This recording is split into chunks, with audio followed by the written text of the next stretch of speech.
Hi, everyone. It's 6:15, so we're starting this week's webinar, our Resource Education weekly webinar. This week, we're talking about writing skills, developing writing skills in our students. So today we're going to talk about two things, because actually writing skills, there's developing writing skills throughout a course. And you can actually devote a whole academic hour, or maybe even two, to developing specific strategies, specific skills in writing. So the first thing I want to start with is actually developing writing throughout a course, because, well, let's face it, the youth don't write as much as we used to in our real life. Nowadays, a lot of communication is done orally, through videos, things like that. I mean, even online, I get myself, even on social networks, sometimes audio messages from students, so that they don't write anymore. They actually prefer to just record their voice and send you that as a message.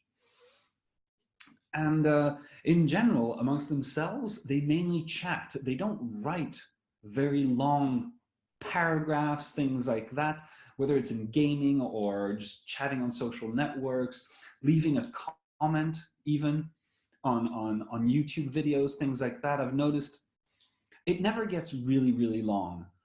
So that's their reality, and we need to adapt to that. It's their reality. So we found a nice way to encourage students to write, and throughout a course, to encourage them to write more and more, basically.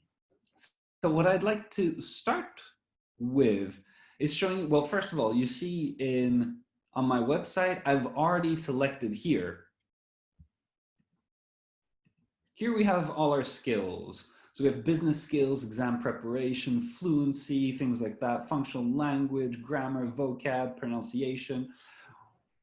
I already selected directly writing. We're going to talk only about writing activities today. So I'm filtering it to writing immediately.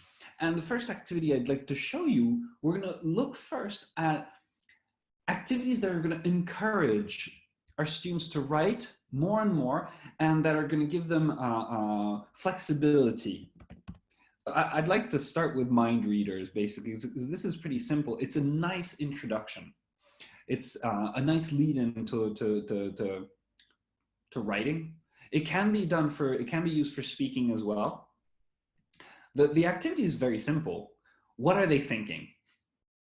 So you give your students, for example, a picture like that, and you ask the students to brainstorm what they're thinking. So you see, you can very, very well use this for a speaking activity, but here we're going to focus on the writing. So you're going to give one of these to each student and ask them to fill in the speech bubbles.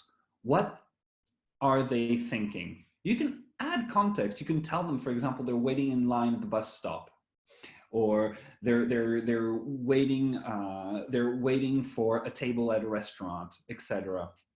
And there's a second one. Ta-da! So I really like this activity. Again, this is not demanding in terms of writing. Students are going to write 1, 2, 3 phrases, sentences maximum. But it already starts, you engage your students, and you show that actually writing can be a lot of fun, because the students, with this context, the students are going to want to have fun with this. So they are going to think of funny things that these people might be thinking. I particularly like the big builder next to this pretty little girl holding flowers. You never know what they're thinking. Laura might be thinking that she just got these flowers for Valentine's Day. She's thinking about the guy who gave them to her. So I don't know, a student might write something in her speech bubble. Oh, I hope Mark calls me tonight, for example.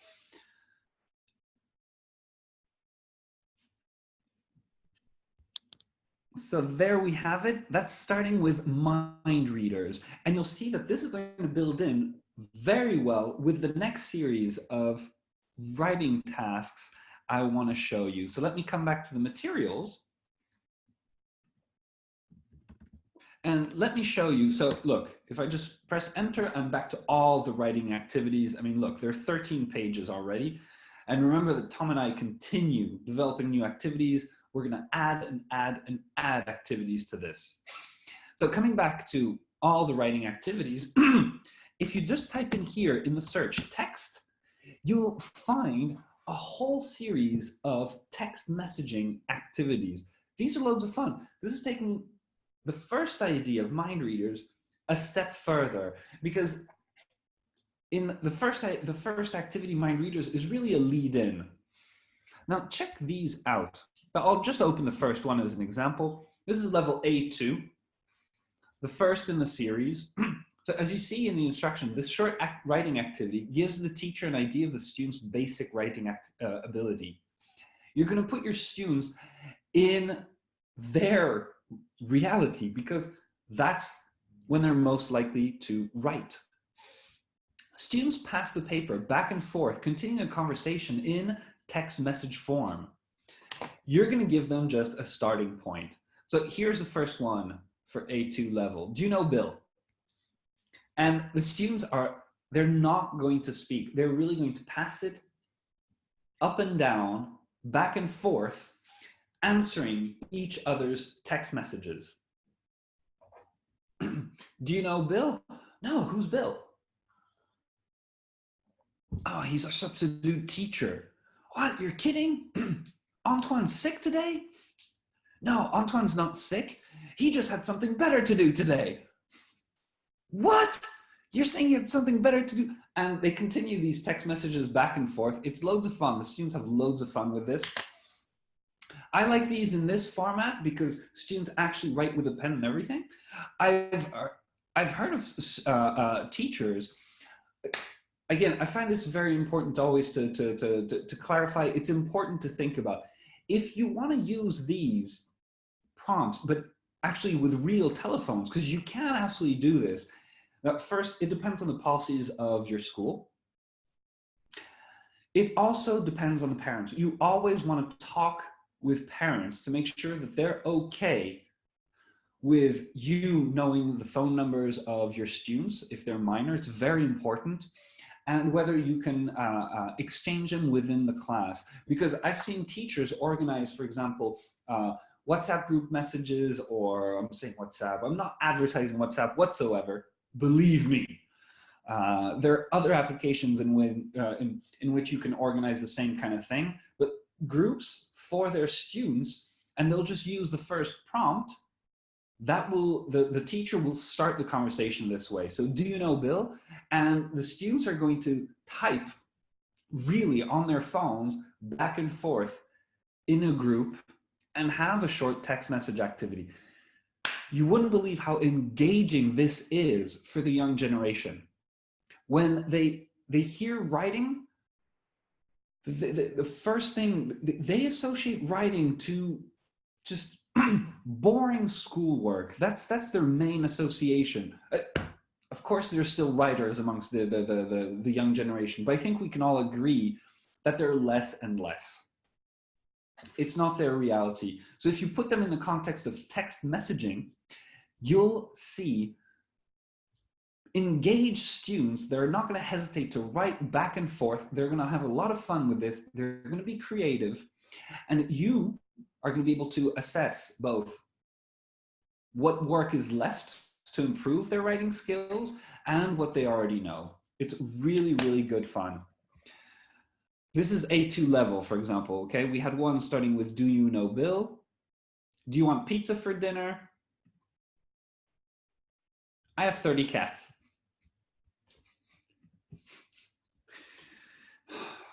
We have a weird sense of humor sometimes, don't we? So these are text messages A2 level. You can continue up. You'll have A2, B1. Why am I showing you like this? There's an easier way. Always remember, our filters really work very well. Level of difficulty, you just pick your level of difficulty. B1, B2, there we go. We have our text messages for B1, B2 level. Let's open one randomly. There we go again. We have 3 again. First situation, can you help me paint my house? Do you think it will rain tomorrow? I bought an extra phone. Yeah, one phone is not enough. I had to buy an extra phone. So there you have it. This is next step. Mind readers, great lead in to get students to start thinking. It's about creativity. Step 2, text messages throughout the course, throughout the year. This is a great way to get the young generation interested in writing without them really realizing it. And you're going to be able to take their text messages. It's a great assessment for you. It's a great tell for future lessons. And you're going to be able to expand on those text messages later on. So let's get rid of text messages and the level. Let's get back to only writing activities. And let's move on now to something a bit more difficult, because text messaging, let's face it, text messaging is really 1 or 2 sentences, 3 maybe. It's pretty limited, even though they go back and forth. Now we want to get students to start thinking more about their structure. Mind readers, text messaging, because of the short length of what they're going to write, students are not going to think so much ahead. Writing skills is really also about developing their ability to do that. Students are supposed to think about organization, about structure. They're supposed to plan their writing ahead. And we're not going to achieve that with the first mind reader and text message activities. Next, we're going to go on to short emails. So these activities, after the text messaging, as I said, we're not going to have a lot of structure, a lot of organization, a lot of planning ahead. We want to help our students achieve that. How are you going to do that? These short writing activities are, so you see, these are all emails, except one, which I like, police statement. These short writing activities, these are not targeted. You're not going to be able to prepare your students for the long exam writing tasks. This is really about your students responding to an email, real lifestyle. Let's take a look at this one. Short writing 3, short email. Respond to the following message from your friend. Where did you take my car? I have a meeting in 30 minutes. Where are you?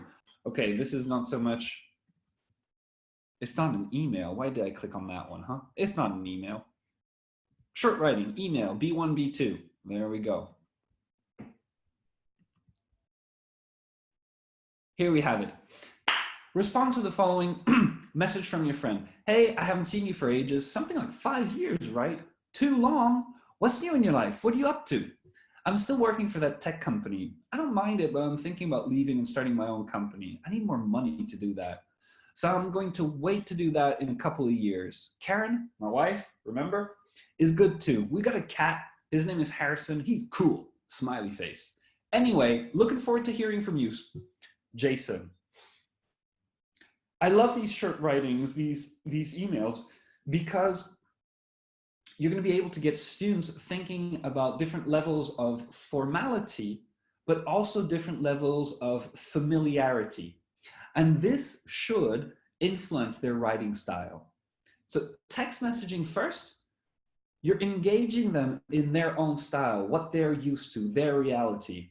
And now we're opening them up to more different styles of writing, because they have to get ready for that. So this short email was clearly informal. Let's open this one randomly. Oh, this one is clearly more formal. Respond to this message. Dear sir or madam, you hit my car, a blue convertible, last week. I have it on video.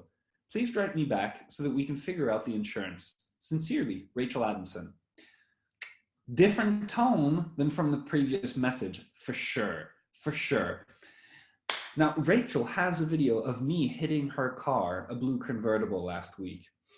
I definitely want to write a very polite, a formal email, maybe not as formal as if I were writing to the Queen, but I definitely need to handle this properly and figure out the insurance with her.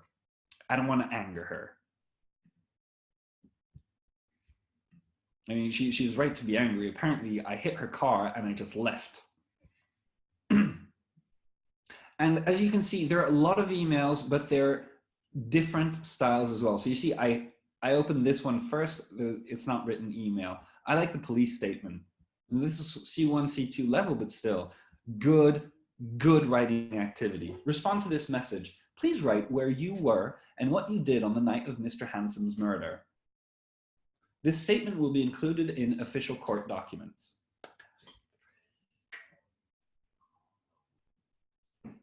This is a great follow-up to our activities for narrative tenses.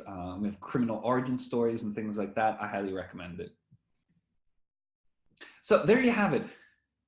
Writing short, and you're already moving a step forward from the text messages. You see how using these throughout a course, you're engaging the students and gradually developing their writing skills, instead of just jumping in directly with, all right, guys, we are going to write an essay of 150 words. Scary, scary, scary, scary. All right, short emails, done. One step further. I really like these. I just type same, it'll find them. I'll find them easier. So these activities are called same beginning. And here you go. So this activity is really meant to develop and to stimulate the students' creativity. At a certain level of their writing development, students have to be able to play with their language, to have the same kind of writing, but in different formality styles, familiarity styles.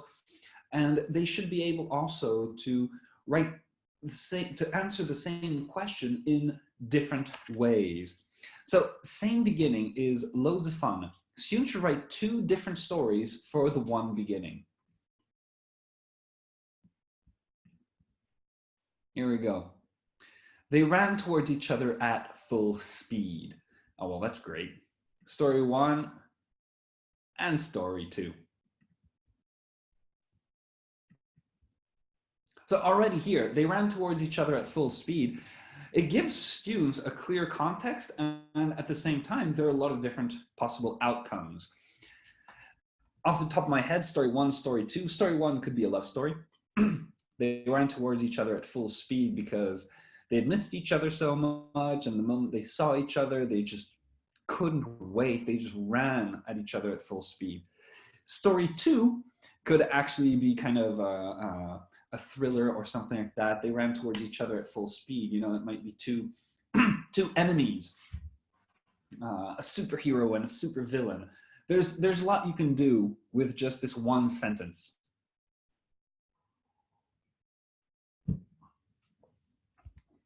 So there you have it. That's same beginning.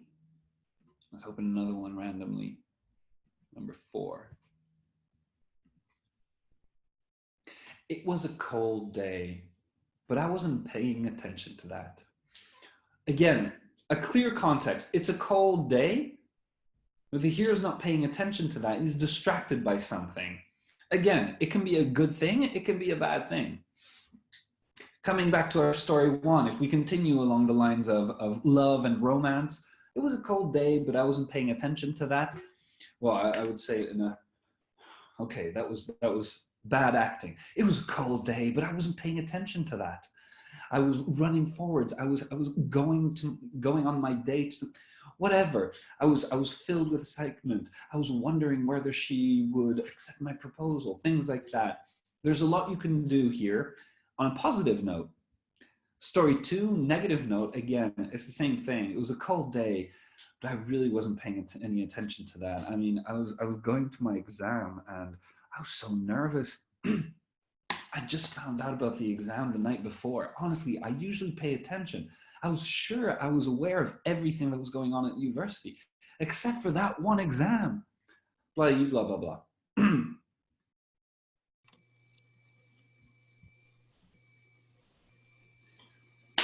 So that same beginning, again, these are writing activities that you can spread out throughout a course to engage and develop writing. We're almost done with those. And then we're going to talk about actual developing structure and organization in writing activities for students. There's one more activity I'd like to show you on this, how to. I really like this one. This is a great way as well a great activity that you can use throughout a course to encourage your students to write. How to is basically a how-to manual. So students are going to have to write how-to manuals for various activities.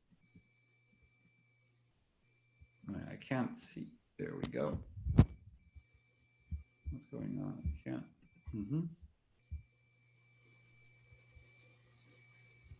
So here's the procedure. You put the students into groups. You give each group an activity card and you tell them that they want to help people by creating a how-to manual on that activity.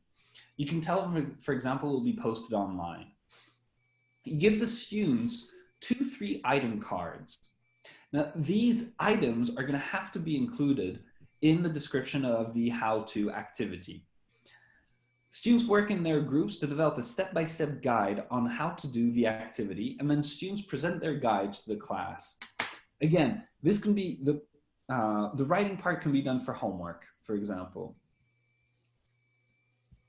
So these are the different activities. You can very well use this activity a first time without the item cards. I've done that before. So you first get the students to write their manuals without considering the item cards. Okay, how to wash a wild animal, how to completely change your appearance, how to find a portal to a magic world, how to teach your pet how to read, how to make a pizza cake, how to summon a ghost, how to stay dry in the rain without an umbrella or raincoat, how to make a volcano, how to make friends with aliens. There are loads of different ideas of how-to manuals.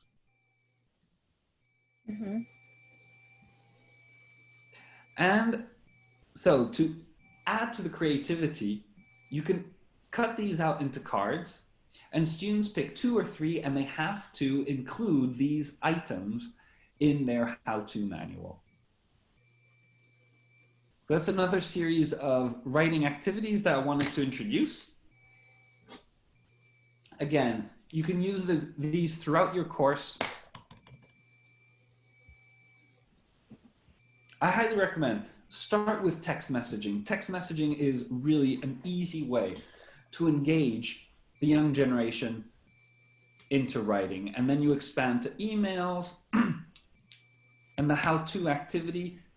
The how-to activity is kind of, I like using it as a first introduction to structure and organization.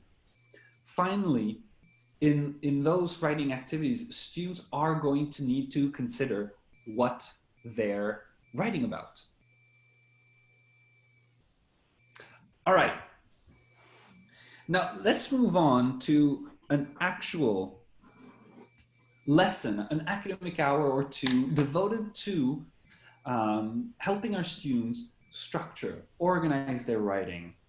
I have found that when I first started teaching writing, I thought I wouldn't have to pay attention to that too much. I was surprised. I really think, as I said at the beginning, I really think it's because writing is less and less a reality nowadays. Much less is done by writing. I even think of the exam tasks, the formal emails and informal emails that you can find at exam tasks.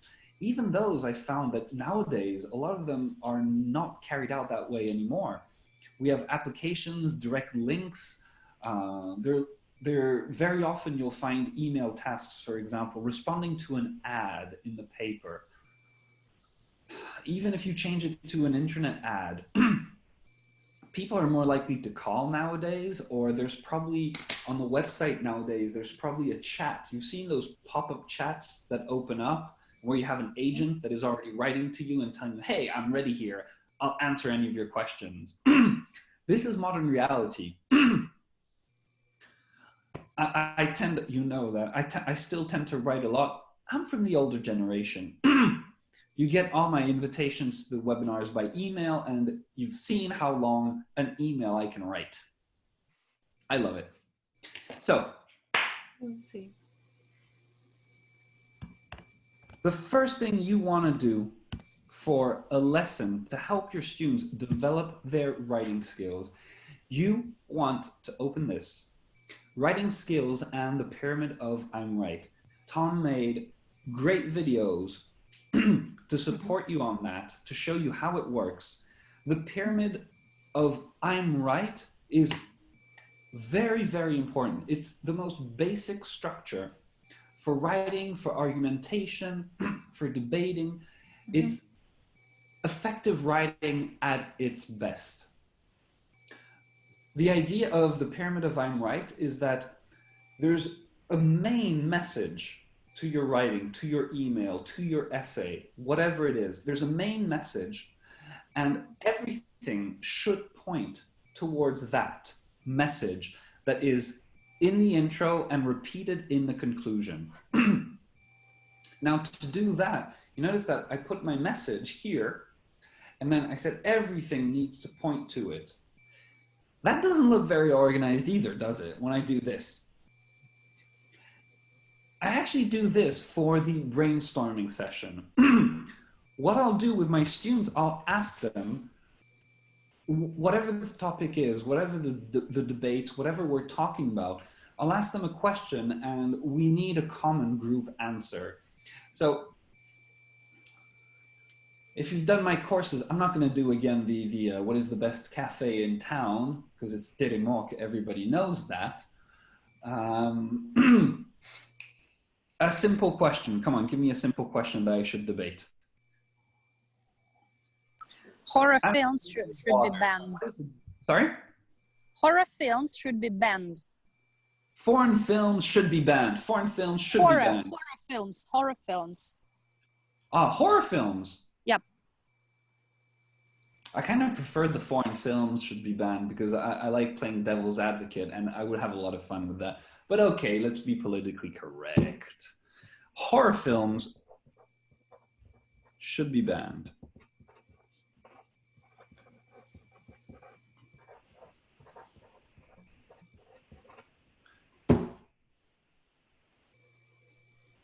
Do you have to write an essay on this and I'm just helping you out? No, I just played a devil's advocate in the morning with this phrase. Okay. I'm not against helping you out. I was just curious. So I'll write this on the board. I'll circle it. I'll put it at the center of the board. Horror films should be banned. Okay, let's brainstorm. Why should horror films be banned?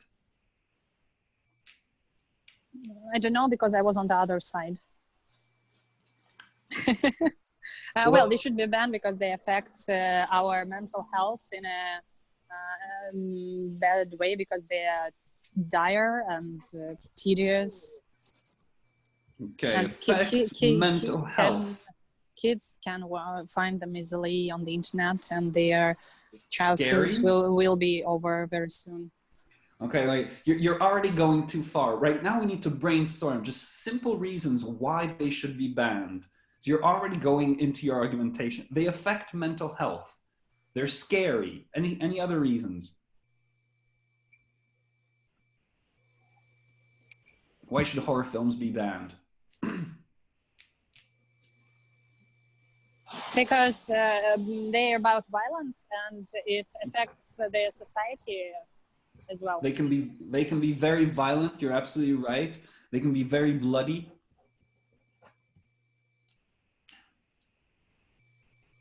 Anything else? Well, if your mental health is already not okay, you can think that what people do in horror films is normal and come and do it on the streets. Mm-hmm. Affect behavior. They're unrealistic. Right? I mean, I watched it not a long time ago. I hope that was very unrealistic. It creates bad images, bad PR for people who didn't ask anything. I mean, what did clowns ever do to you, huh? Stephen King. And now because of Stephen King, everybody's afraid of clowns. Anything else?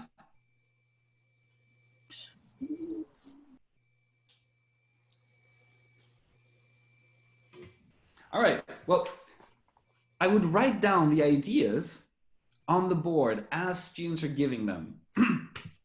But this is not really structured. This is not organized because it's just a mishmash of ideas. We need to organize these in two or three clear arguments. So maybe we could tie scary, violent, and bloody together. We can probably tie together affecting behavior and affecting mental health. And maybe our last one is unrealistic and creates bad PR. So now we kind of need to, I'll push my students to kind of think how to tie these ideas together. Scary, violent, bloody, well, basically makes you feel bad. We're doing it very quickly because it's a webinar. I can't say it makes you feel bad because there are plenty of people who watch them. Shh, we're not catering to them. It makes a lot of people feel bad. An essay will always take certain sides. Our goal here is not 100% accuracy. Our goal is just to demonstrate how students can structure these ideas. Affect behavior, affect mental health. So negative outcomes on people and creates bad PR, unrealistic, not representative of. Well, films, sometimes people say that films, it's a part of art, and for me, they are not. We didn't really tackle art. Again, here, students when brainstorming will probably not stop. At one point, you have to help them, tell them, hey guys, we're writing an essay here. We're focusing on structure. And with a short brainstorm, I've already got a structure, okay? I've done this very quickly. Horror films should be banned. Well, because they can make you feel really bad. And in that argument, we'll have sub-arguments, scary, violent, bloody. Now, horror films should be banned because they make you feel bad. They can have negative effects on people. And finally, they're not representative of real life. Now, when I say they make you feel bad, well, yes, they're scary. That's bad for the heart. They can give you stress. They're violent, which also nobody likes seeing violence. And they can be extremely bloody, which is not something that young people should see or something like that. When I say they have negative effect on people, I know what I'm talking about. I mean, I've seen this. People with mental health issues can struggle with horror films because blah, blah, blah. Plus, they can make people think that it's normal behavior, especially if they're watched at a young age, and it makes people more violent. Blah, blah, blah. And finally, they're not representative of real life. It's absolutely true. They're unrealistic. The friends that hear a sound and separate, completely ridiculous. And they create bad PR for certain villains of these horror movies. I'm thinking of the clowns for It as an example, but I'm sure there are loads of other examples. In conclusions, In conclusion, I think horror films should be banned because A, they make you feel bad, B, they can have negative effect on people, and C, they're not representative of real life. The most important here is the structure, the organization, to teach, to help students develop this natural ability to quickly structure their ideas, structure their thoughts into something that makes sense. And you're absolutely right. You could go on giving me ideas, feeding the debate in various ways. We're not teachers of philosophy or things like that. Our goal in the lesson with a question like that is not really to determine really if horror films should be banned or not. That's actually a legal issue for parliaments of each country. We're not getting into that. Our goal is to help students think, structure their thoughts, and present them to others. Because no matter how right you are, if you can't present your ideas well, people are not going to listen to you. And that's the whole point of this pyramid of I'm right. You heard that everything I did, we started with a problem and a solution. We brainstorm ideas, we teamed them up in 2 or 3 main arguments. And then what we did is, hey, you know what? This is the topic and I know I'm right. I know I'm right because A, B, and C. My introduction is done. Now, paragraph A, I'm going to expand on A with 1, 2, and 3. Then paragraph on B, I'm going to expand on my arguments for B, behavior, mental health. And paragraph C, I'm going to expand on unrealistic and bad PR. And then finally, in conclusion, I'm going to wrap things up and confirm, hey, you know what? What was the theme again? Horror films should be banned because A, B, and C. Everything in my writing always points back to my main argument. And when I'm in my paragraphs for each sub-argument, everything I say is pointing back to that sub-argument, and that sub-argument is pointing back to my main argument. That is the pyramid of I'm right. It's immensely useful. Students need to develop that skill to be able to do that quickly. It will help them not only for their exams, it will help them in their professional life, in their real life, because this is really how we structure ideas, how we structure argumentation. And you already see one of the tags. This is one of the most effective ways to communicate, to debate, to argue. It's one of the most effective ways. I'm saying one of the pyramid of I'm right is absolutely not the only way to debate. Expert debaters, those guys have more than one quiver, or more than one arrow in their quiver. They have more than one strategies, but this basic one is essential.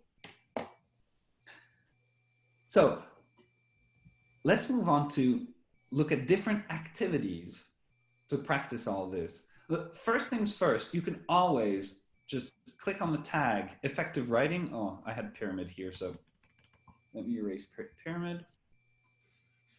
So just with here, okay, target language, you start writing effective, boom, there you go. Effective writing will give you a lot of activities for this, different style of activities. You have, of course, a P1. Remember, P1 is all about strategies and exercises.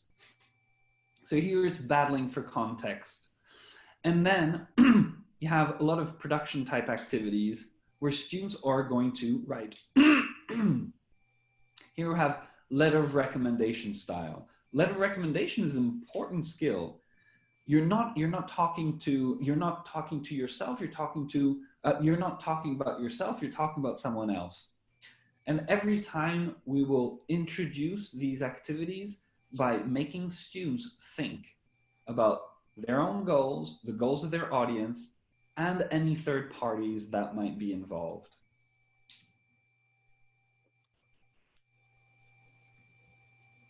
So let's take a look at this letter of recommendation. Letter 1, Marty, Dear sir or madam, Marty has applied for the position of project manager at our logistics company, and you are included as a referee. Please take a few minutes to describe your work experience with Marty and whether you think Marty will effectively be able to manage a team of 20.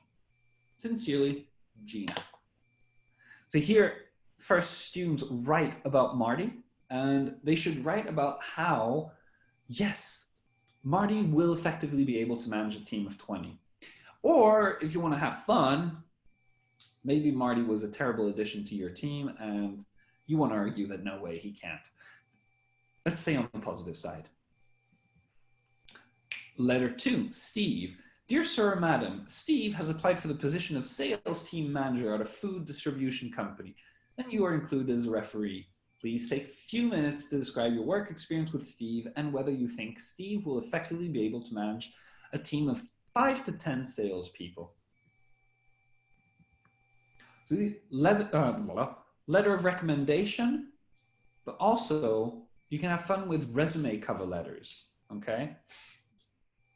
So again, my goals, my audience, third parties, and students are going to write a cover letter for themselves. They're going to apply for a job and they write a cover letter. I really like thank you note. Yours, please. A thank you note.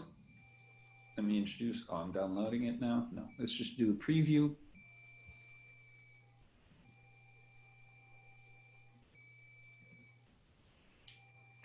So here we are. Wait.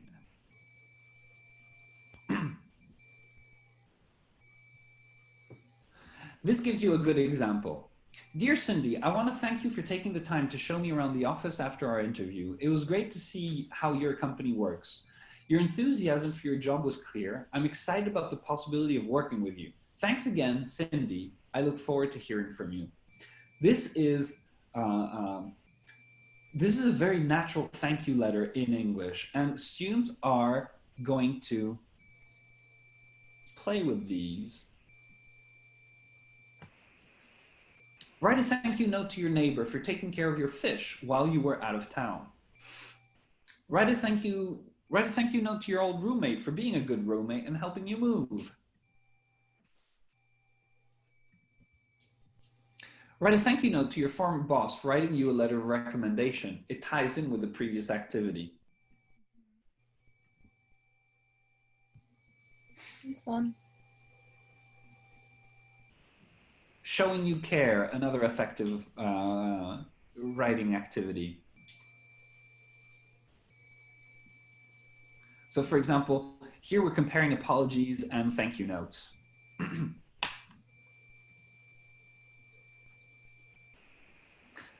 Write to apologize to your neighbor for getting him or her arrested because of a small misunderstanding. Write to thank the judge for his leniency in sentencing you for filing a false police report. So all these tie well in together, and you see, you can use them to practice effective writing, to practice the pyramid of I'm right directly. So, it's already 7 o'clock. Come. So, to continue with writing, because there's a lot to do,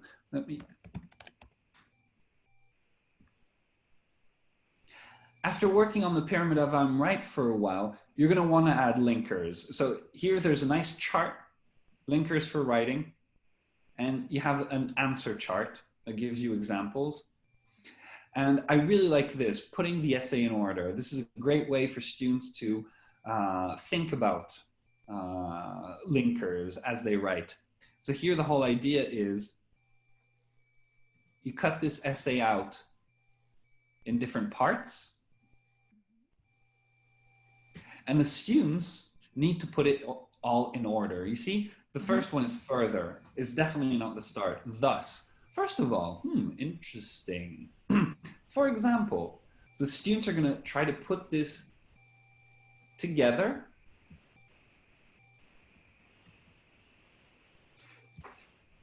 into a clear essay. And here you have the clear essay. Chocolate is by far the best dessert that one can choose in a restaurant. First of all, chocolate desserts have a much stronger flavor than cream-based desserts. For example, the traditional Russian dessert Napoleon has a very light flavor. Some would consider a glass of milk more flavorful. In contrast, chocolate desserts require a glass of milk to calm down the explosion of flavor that you experience.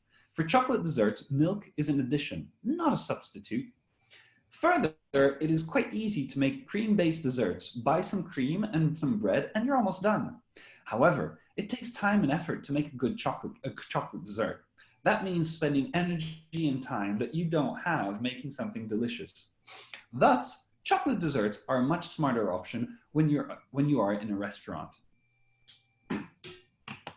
You see again the pyramid of I'm right? Mm-hmm. And you see again that the truth is absolutely not important. I'm pretty sure you know that I absolutely love Napoleon. So this is a very good way to start adding linkers to the pyramid of I'm right. And I wanted to show you this also because this is a great strategy for exam preparation, okay? We give you this one, but we highly recommend that you do so throughout throughout your course. When your students are writing essays, things like that, photocopy them and then cut them by paragraph. And you put students in pairs, and students have to put the essay in order, but it's not an essay that you gave them, it's an essay of another student. And the message is very, very clear. Yeah. Who is failing if the students can't put it back together? They don't fail alone. They don't feel that they're losers. Well, yeah, that I agree. We definitely don't want to make them feel like losers. But I mean, the failure of not being able to put the essay back in order in terms of paragraphs easily, the fault is on the person who wrote it. The message is, if I can't put your paragraphs back in order, then your linkers and your pyramid of I'm right are not clear enough. And your message is not perfectly understood by the reader. So that's a great strategy to get students to realize, because when you force students to just work on linkers and work on structure, I'm pretty sure you're familiar with this face. The students, when they're working on an essay like I just gave you, for instance, they feel it's somebody else's essay, and I've seen loads of students just do it in a way, yeah, I know how to do it. When I write, it'll be clear. They need to see, they need to feel whether it's clear or not. And other students are much better, they're better allies actually at proving to other students that their essay, their writing was not clear. Here you have it, okay? Students Yulia and Igor couldn't put back the essay of Marina back together. Marina, can you help them? And Marina will see that her essay is not clear enough. Her linkers, her pyramid of I'm right, need work. So that's for the linkers. Okay, You can also have, in a similar vein, you can also have the students take an essay and reform the pyramid of I'm right. It's called reverse engineering. That's also very effective. Linkers. There we go. All right. We're right on time. I'm very proud of this. I'm sorry, just there's somebody needs the room after me, so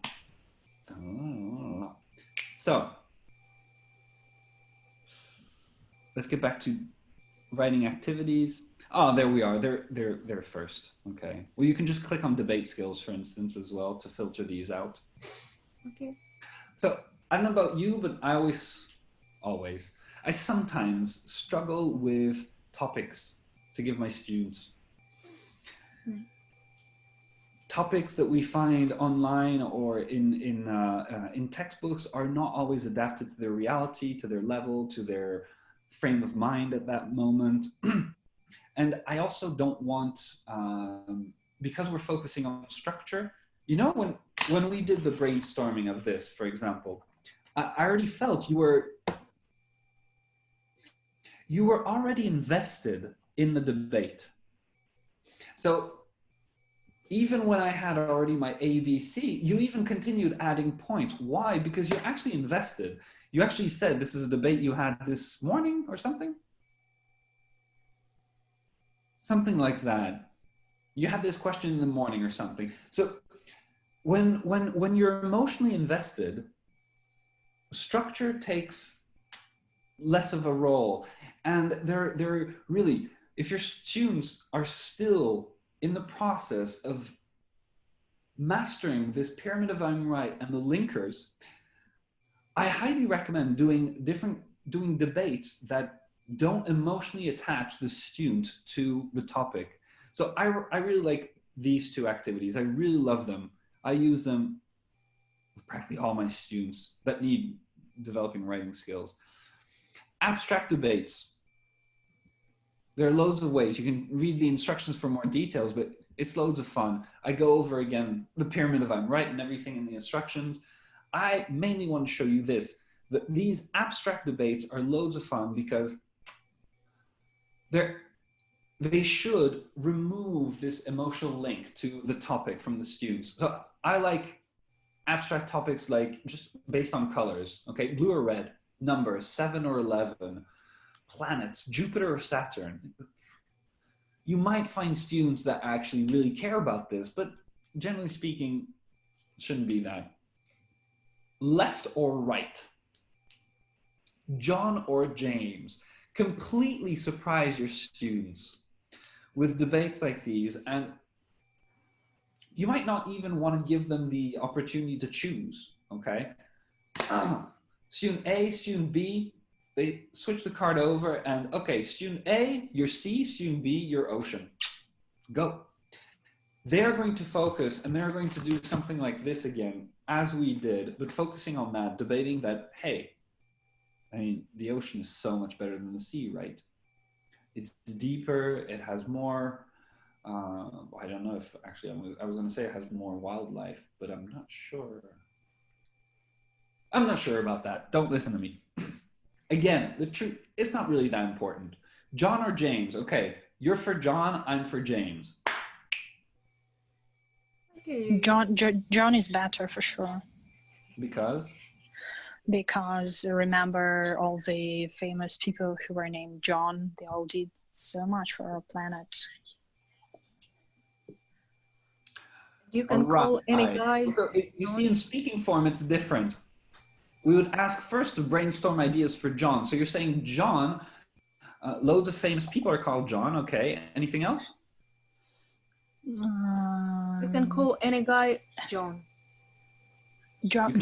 Guy John. But you can't call him James? John is the replacer of Ivan, the Russian name, and Ivan is the very famous and good name, and there were a lot of bogatyri and things like that. So John is definitely better than James. All right. So we have popularity, history, celebrities. It sounds better. Sorry? Just listen. It sounds better. Just listen. John, James. What is that? I agree. At the same time, you know, when you hear Bond, James Bond, Oh, you're come having on. John Bond. No, we don't need. We have James Bond, but John is better. I'm Because, pretty you sure know, there are more King Johns in the history of the world than King James, right? Yeah, John for Lennon. sure. Sorry? John Lennon. Yeah. All right, I'll give you that one. Brainstorming, and then we would need to structure them as we did like this. And you heard that's what I started doing when I started listening. You in general, all you were saying, we could probably classify them in terms of history, popularity. There was one more thing. Just funny, stupid arguments. Just Yes. exaggerating. But that the whole goal is exactly that, to work on structure with students. Uh-huh. And in a very similar vein, I like alternate universe debates. It's a very similar vein. Here, we're going to ask students to imagine something that is usually obvious to us or common sense, but imagine the opposite. So round shape, oh, I love that one. You probably heard me talk about that one before. Traffic lights versus traffic sirens. I mean, wouldn't it be better if instead of turning green, red, and orange or yellow, just the traffic lights would just scream out to say, no, don't go. No, it would be worse for sure. Really? I agree with you, Lena. Look, skyscrapers versus land deepers. So we're always building these huge towers to go as high up possible. But why not just dig deep? Dig deep down. And what about the moles? Как это? Среда обитания. Surrounding. I believe we can find materials that will protect us against the moles, don't worry. Oh, that's what all the bad guys who want money say, who build their skyscrapers and say, yeah, we will protect animals. And what we see, poor moles, homeless, asking for money near the underground stations. I misunderstood you. I thought you were worried that moles were gonna dig inside our homes and everything like that. You're worried about the moles not having a habitat anymore. Of course. Well, who likes moles? I mean, they're a bit like mosquitoes. No, should we just get rid of them? Oh, really? That's how all the guys said. And what was next? Then you don't like mosquitoes, you don't like moles, then you don't like people who... Moles I exaggerate. Moles I exaggerate. But come on, mosquitoes. Do we really need them? Mosquitoes, of course. Of course we need mosquitoes. You could choose just a species to go extinct. I love animals. I love our planet and everything, but mosquitoes, come on. Come on. No, we should have mosquitoes. Absolutely, it's not negotiable. I think the webinar should stop on this note. Shame on you. Why shame on me? I have my arguments. You do. No, we don't have time to go over, but you're absolutely in the right vein. This is what we're going to do. You can use them as oral debates in your classroom. I like using these a lot to force my students to play with the structure of I'm right. You have here instructions of how you can use them for speaking presentations or debates or for essays. Thank you. One last little piece of advice I wanted to give you. So we talked very briefly about preparing for exams, because writing skills, they're very often for exams. So I told you about reverse engineering, okay? Instead of just grading the writing essays or email or whatever of your students, give them to other students and ask them to construct the pyramid of I'm right that they believe this essay or email was based on. It will be very interesting, and it's another way to get students to understand the importance and work on the structure of the pyramid of I'm right. So reverse engineer. 2, cut into paragraphs. Okay, just photocopy the written assignments of your students, photocopy them, and then cut them into paragraphs and give those paragraphs to other students, and they have to construct them again. If you really have students, I've had students like that, teenagers that don't even try, you can very well give them their own essay and tell them, hey, can you put it back in order, please? You'll see the effect. It'll be very funny. These are good ways, again, to get students interested in the structure and aware of the structure.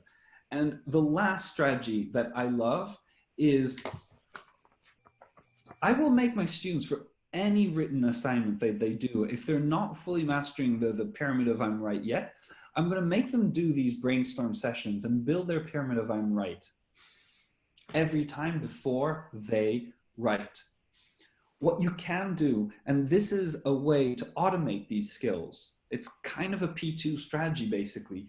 You're going to give them less and less time for the brainstorm part and for the writing part, because this is essential for exams. Students have to be able to quickly do all this, to quickly brainstorm their ideas, then quickly brainstorm a draft, and then write their essay or their email, their writing assignment. So what I do is I'll start by not giving them enough time to do it. And as we go along throughout the course, I'm going to give them less and less time to do what I feel they need to master faster. So at the beginning, we'll focus on the brainstorming, and I'll give them, I don't know, 15 minutes to brainstorm, 10 minutes, okay, 8 minutes, 6 minutes. It really helps them automate all these things. Because honestly, you heard while we were talking about debate topics, you heard how almost automatic it is for me. When I hear a debate and when I hear people starting to give arguments, I naturally start teaming them up together.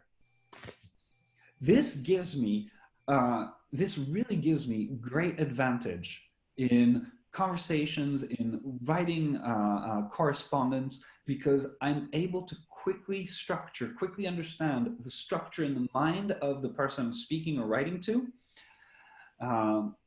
and structure my own thoughts, quickly put them in order while we're actually debating live, maybe, if we're speaking. It's a huge advantage. It'll really help our students present their ideas in a much more effective way. I highly recommend it. It's very useful for students, not just for their exams, but for real life. Okay, thank you. On this note, I'm really sorry again, I have little time for I thought we would actually go through this much faster and we would have more time for questions and answers. Do you have any questions on this? Any comments, any things that you like that we could develop more? Of course, yes. We just need some time to put it into words. Yeah, so think on your great ideas with cutting the essay and so putting them all together between different students. So yeah, it's great idea. Cutting the essay helps a lot when you like they that think part, that. Yes, yes, yes. I love that. It's a very good idea. And do you remember at the beginning, I showed you the text messages? You can actually have fun with those as well. You can start with these as well, this cutting up. So let's say this week, I had a lesson with my students and I gave them this text message series, okay? So they already completed this. I have two students I know, Ivan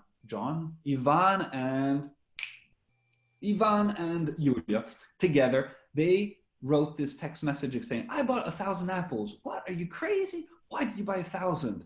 Oh, I have some friends over at the weekend. I'm gonna make a lot of pies. But still, 1,000 apples? How many people are coming over?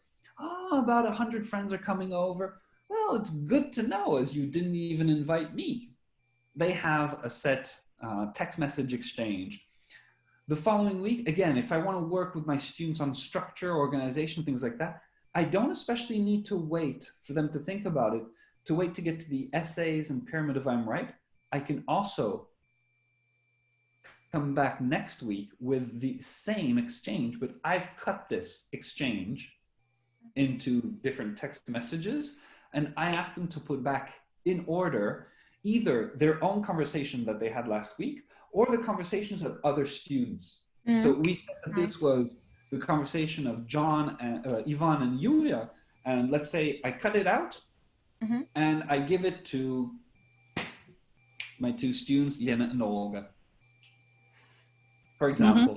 It's also nice to do it in a chain. So like one person writes something and gives it to the right, for example. So they work as a group, and it's also good because when they work in pair, while one is thinking, there are some people, for example, who write very slowly, and if they just move this, just several sheets of paper in a row, it helps to keep everyone busy. Absolutely. Actually, I tried this activity with teenagers and little kids. With little kids, it was perfect fun and okay, but teenagers, so they started writing crazy They think things, that their maybe, jokes are very and funny. they didn't Yeah. want to show me all the results, and it was a failure. I don't know. Well, Well, you need to work with your teenagers on that. Here, it's a question of authority. The activity will work with teenagers as well, but this is a fun, engaging part of the lesson that you should only include if they do it properly, and if they're it's kind of a partnership. I really like that new way we explain it. Education is a partnership between student and teacher, and if you feel that the students are not holding their end up of the partnership, then that's work on authority and classroom management. We can talk about that at a later time. Unfortunately, I don't have time today. Yeah. But I see as with teenagers, for me, a carrot and stick approach works very well. I say that, look, guys, I have a wonderful extra homework task, and if I like your messages, you will not get it, and it works. Perfect. Something like that. It's all about working on. Yeah. So homework blackmailing works with teens. Yeah. You basically need to give them a reason not to misbehave, and you need to find that reason that will work with your teams. Try what Lena described. It will work. If not, we'll think of another strategy. But yeah. For example, we have 2 parts of lesson for 45 minutes, and we have a tea break in the middle. And I can give them this activity and say that if everything is appropriate according to register, we have a tea break. If it's not appropriate, no tea break, guys. It also works. Before the tea break, they're just ready to, I don't know, to go and buy me some apples, you know, really. If I ask them to go to the shop and buy me something, they're just ready. Perfect. All right. I'm really sorry. I have to close the webinar right now. Okay. That's okay. Thank you very much. Yeah. You're welcome. Next week, I will send you. I'll send you the invitation at the beginning of the week. All right. All right. Okay. All right. Talk to you next week. Goodbye. Have a good weekend. I'm teaching tomorrow, so I'm pretty sure. But the weekend is starting soon, so have a great weekend. Okay. Thank you. Goodbye. Bye-bye. Bye.